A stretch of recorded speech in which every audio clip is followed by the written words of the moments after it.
Welcome back to Askewed Reviews. And since this year it is the Disney 100th anniversary, I've decided that I'm going to sprinkle in every once in a while all of Disney's animated films. So today we start off with the 1937 film Snow White and the Seven Dwarfs. Here is your trivia question for today. What are the ingredients in the peddler's disguise spell? The answers will be at the end of this video.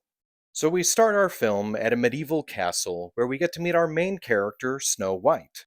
Snow White is a young and sweet 14-year-old girl who happens to be a princess. Her stepmother, the evil queen, seems to treat her with disdain, but doesn't think much of her at this time. That is until one day she asks her magic mirror who the fairest in the land is, and the mirror says that it is Snow White. So the queen commands the huntsman to take Snow White out into the forest and kill her and bring back her heart. In the end, he decides against it and lets Snow White run free, and instead brings back the heart of a boar to give to the queen. Snow White runs for her life into the dark and primeval forest. Eventually, though, she does end up running into a group of animals that befriend her, and end up showing her a cottage that she can stay at.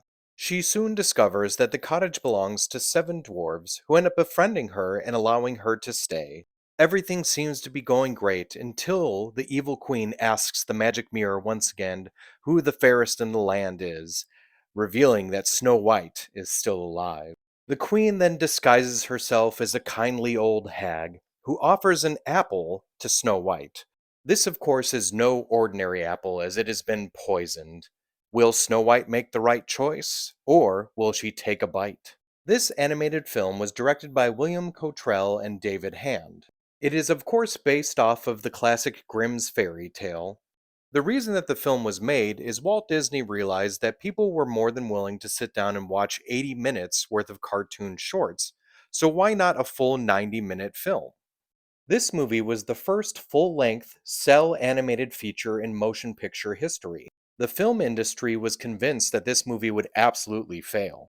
Which of course is funny, because when you adjust for inflation, this is still the highest grossing animated film of all time. In fact, Disney Studios in Burbank was built due to the profits of this film alone.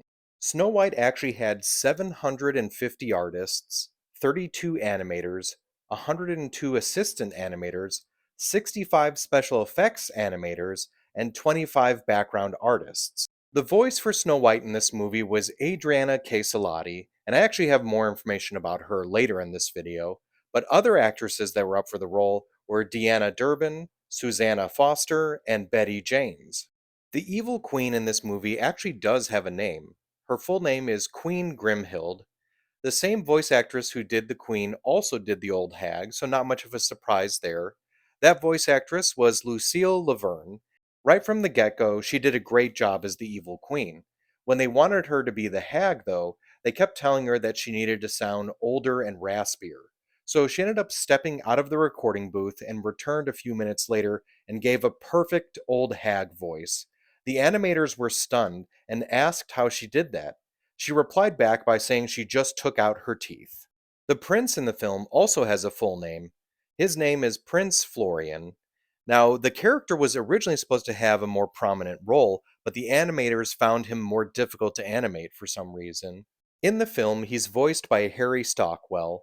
Some other actors that were also up for the role were Alan Jones, Douglas MacPhail, Dennis Morgan, and Felix Knight. Also, speaking of stuff that was hard to animate, the animators said the hi-ho scene was very difficult as each of the dwarves had their own body language.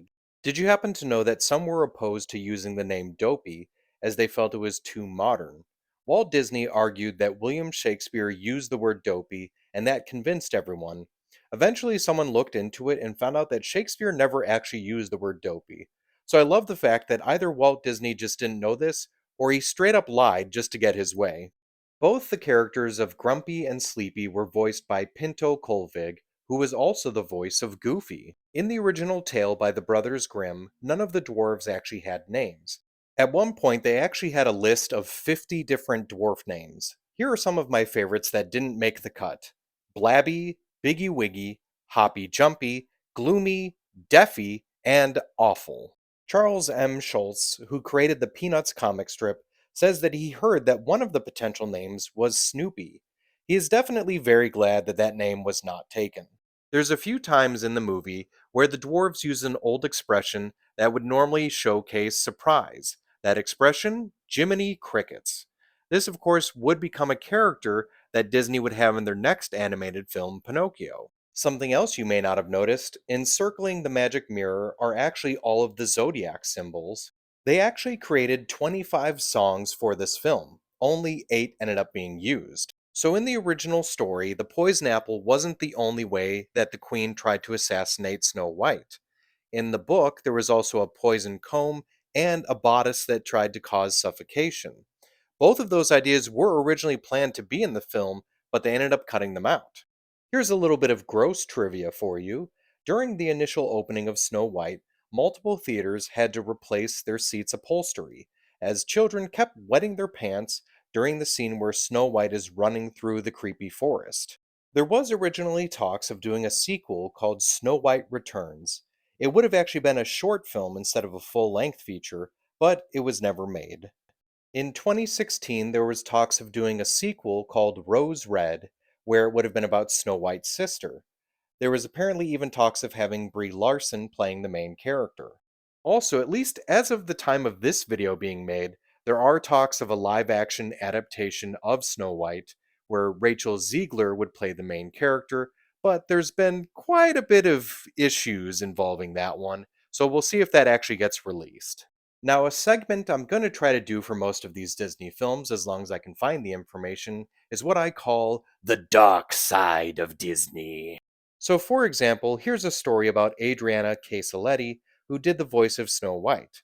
Disney wanted to try and do everything they could to make sure that the voice, more specifically the singing voice of Snow White, was something so special that you couldn't hear it anywhere else, that they put Adriana under a very strict contract where she could never do a singing part in another movie ever again, even though she was a classically trained singer. Also, did you happen to know that Casalati was not invited to the premiere of the movie? When she tried to get in, security did not believe who she was. Now, here's another segment that I call Disney Theories. These are all of the theories that aren't confirmed but could possibly be true about this movie. One of the theories is that Dopey is not actually a dwarf, but was a child that the dwarves found in the forest.